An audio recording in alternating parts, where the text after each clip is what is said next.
All right, today we're going to put your moral reasoning to the test. Now, this isn't about whether your answer's right or wrong.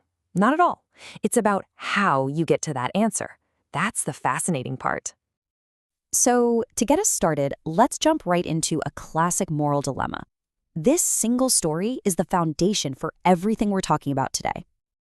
I want you to really put yourself in this situation. It is a tough one, and there are absolutely no easy answers. You've got a woman's life literally hanging in the balance, and the clock is ticking. The stakes here, well, they couldn't be higher. It's a matter of life and death. But, there's a glimmer of hope. A brand new drug that might just be the cure. And what are the odds? It was discovered by a chemist right there in the same town. And here's where the problem starts. The chemist is charging an absolute fortune for this drug. Way, way more than it costs to make. And the woman's husband, a guy named Heinz, he just can't afford it. Not even close. So Heinz tries everything you could imagine. He pleads with the guy, he begs him, he offers to pay it off over time. But the chemist, he's just not having it. The answer is a flat, cold no. Heinz is desperate. He's completely out of options. So he makes a choice. He breaks into the chemist's shop and he steals the drug to save his wife. It's done. And now that question comes right back to you. What do you think? Was Heinz right? Or was he wrong? But honestly, the more important question, the one that really matters for our conversation today, is why? Your reasoning is the key to everything we're about to unlock. You see, this story, the Heinz dilemma, was the exact tool used by an American psychologist named Lawrence Kohlberg. He wasn't really interested in whether people said Heinz should or shouldn't have stolen the drug. No, he wanted to understand the logic, the reasoning they used to get to their answer.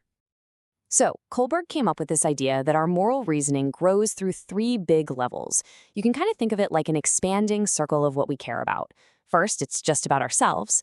Then, it grows to include society and its rules.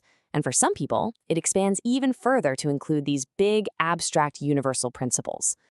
Okay, so now we're going to walk through the 6 stages. There are 2 for each level, and we'll see exactly how someone at each of these stages might think about what Heinz did. The first level is called pre-conventional. You see this a lot in young kids, but hey, you see it in adults too. At this level, right and wrong are all about what happens to you. Stage 1 is super simple.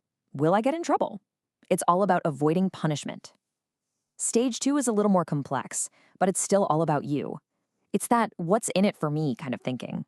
So if we apply this, a stage 1 thinker isn't really weighing the wife's life against the law. Their logic is much more direct. Stealing is wrong because you'll go to jail. Simple as that. You get punished, so don't do it. Now in stage 2, the thinking shifts just a little bit. Someone here might actually say Heinz should steal, but listen to the reason.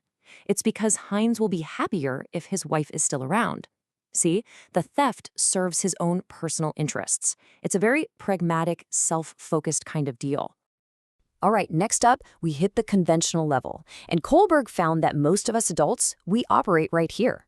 Morality at this level is all about fitting in with social norms and laws. In stage 3, it's about being a good person in the eyes of others. In stage 4, the focus gets bigger. It's about maintaining social order. The rules are there for a reason, right? To keep society from falling apart. Now, this is what's really fascinating. You can be at the same level of reasoning and come to totally opposite conclusions. A stage 3 thinker might say, of course Heinz should steal. That's what a good husband does. But another stage 3 thinker could argue, no way, good people don't steal. It's all about social roles. And for stage 4, the reasoning is even more rigid. The law is the law. Theft is illegal, period. That's how we keep order. And finally, we get to the post-conventional level. Kohlberg believed only a pretty small number of adults ever get here. At this point, your morality is defined by abstract principles and values that you've chosen for yourself. Stage 5 thinkers see laws as agreements that should work for everyone, and if they don't, they should be changed. And stage 6, well, that's about following universal principles like justice or the value of human life, even if they go against the law. And this really shows you the peak of Kohlberg's theory. Someone at stage 6 basically has their own internal moral compass. They believe that certain universal principles, like the sanctity of human life, are more important than any law written in a book. For them, a human life outweighs a law about property, so Heinz absolutely did the right thing. But, as powerful as this whole theory is, it's not the final word on the subject. It's got some real critics. So, to get the full picture, we have to look at where this framework might be a little shaky. Okay, so the biggest critique came from one of Kohlberg's own colleagues, a woman named Carol Gilligan. She pointed out a huge potential flaw. His original study only included boys and men. She argued that this led to a theory that prioritizes a morality of justice, rules, rights, abstract principles. Gilligan suggested there's another way to think, an ethic of care, which focuses more on compassion and our responsibilities to the people in our lives. This kicked off a massive debate about whether one way of thinking is really more developed than another. And there are a couple other big criticisms, too.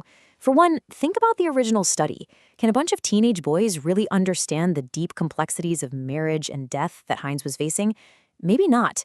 And maybe the biggest issue of all is the difference between what we say we'd do and what we'd actually do. It's one thing to think through a problem on paper, and a whole other thing to be in that messy, emotional, real-life situation. At the end of the day, the real value here isn't about slapping a label on yourself and saying, I'm a stage 4. It's about using this as a kind of mirror. It's a tool for understanding how you think and how other people might think differently. Which really just leaves us with one final thought. What guides you? When you have to make a tough call, what's guiding your pen? Is it the rules, the fear of getting caught, or some deeper principle that you hold above everything else?